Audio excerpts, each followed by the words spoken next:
When they fall, there is only one to call. The confusion with the gods and goddesses simplified. The Universal Mother gave birth to many things, including the gods and goddesses. However, many of them demand that they be worshipped by the humans as their creators, and in most cases through monotheism. This can be looked at as your own physical mother or father, asking you to worship them as your only creator, since they came together and did the deed that brought you here. The adept is then to ask, what of the sperm? What of the egg?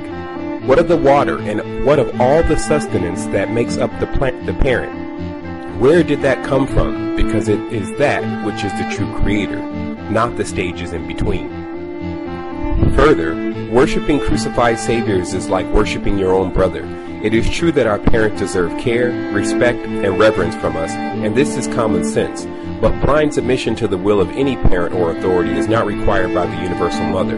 Think of how many fathers have ruined their sons' lives by wanting them to live up to their football dream, or how many mothers have done the same to the daughter by forcing her to attempt to become a singer, or the million other scenarios like this that show clear abuse. Ab equals father, use.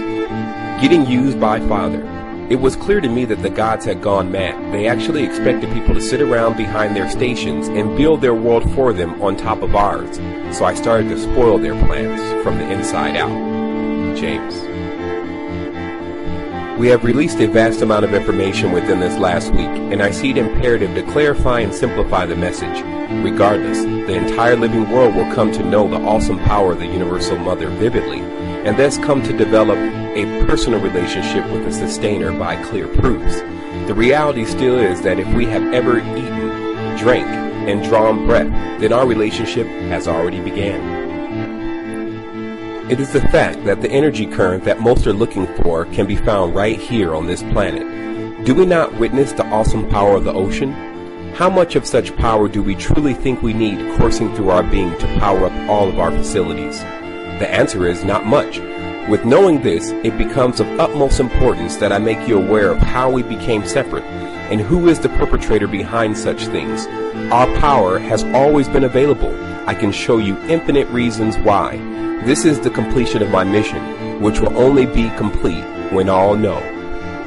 Ideas that give one immortality contain immortal purpose. New creations are made all the time and seek instruction. James. I can only tell you this story from my own life, and if I do not, I do run the risk of you not feeling all of what you need to feel to know true gnosis, because the entire universe is on a cyclic spiral orbit. Our first fractal is that we are born from our mother. This transcends from the highest levels to the lowest, as above, so below. Anytime someone is telling you anything different, then they are dividers, splitting you from the truth. This is exactly where the incision began. Notice the Bible begins with this incision dividing man from woman. It becomes important now to understand the relationship of the Universal Mother versus the woman or goddess.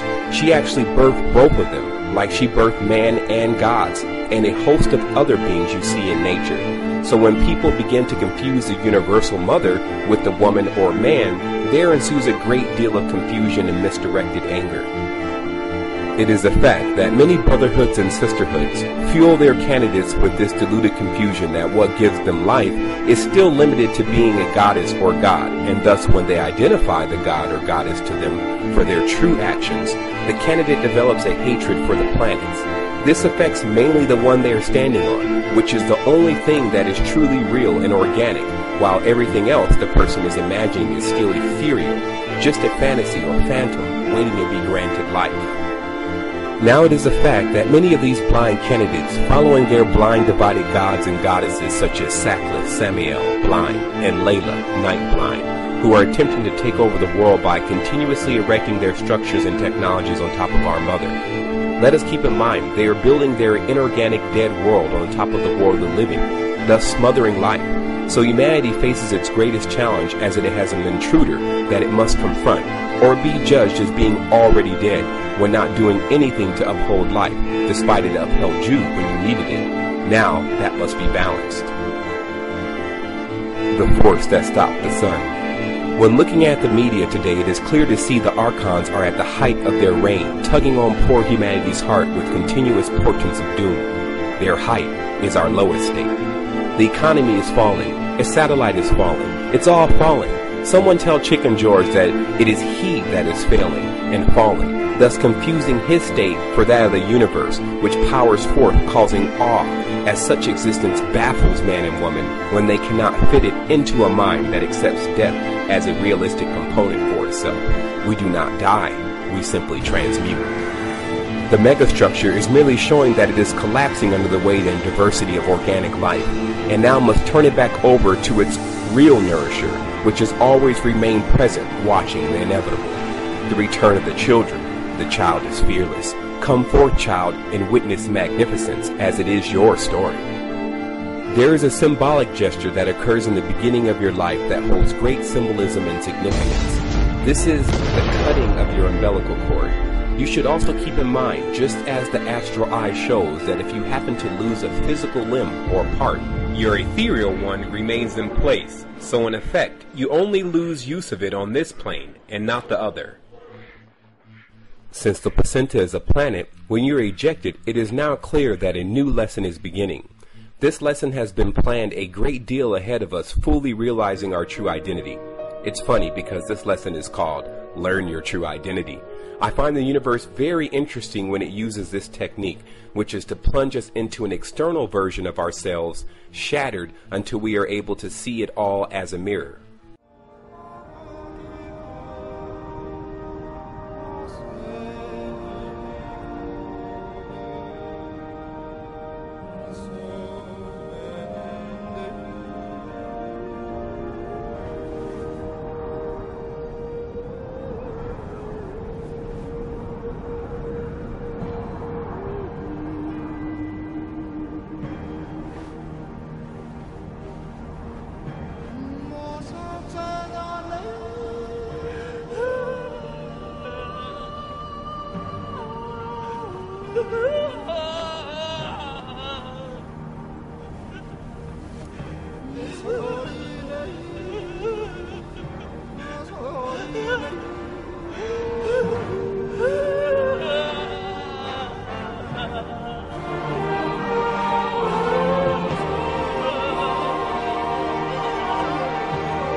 God,